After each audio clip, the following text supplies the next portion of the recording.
Exactly. But I still believe that the future is paperless.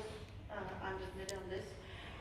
It's not about, in the shops there will never be any paper. So if you bring your own pad, nobody will, take you down and say you can't use the paper here. So if that's the way you learn the best, I would definitely say bring your notepad.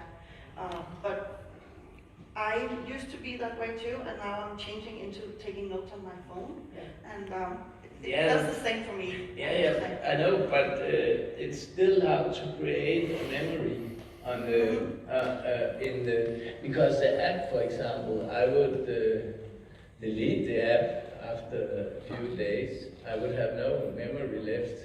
So then I may get an email, some paper, an email, and so on.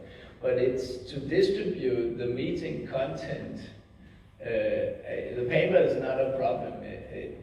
How you distribute the meeting content in a good way in a paperless So a couple of thoughts on that, because you're absolutely right. And sometimes if the app goes offline after a conference, you've lost that. A couple of ways that EventAnne is addressed more so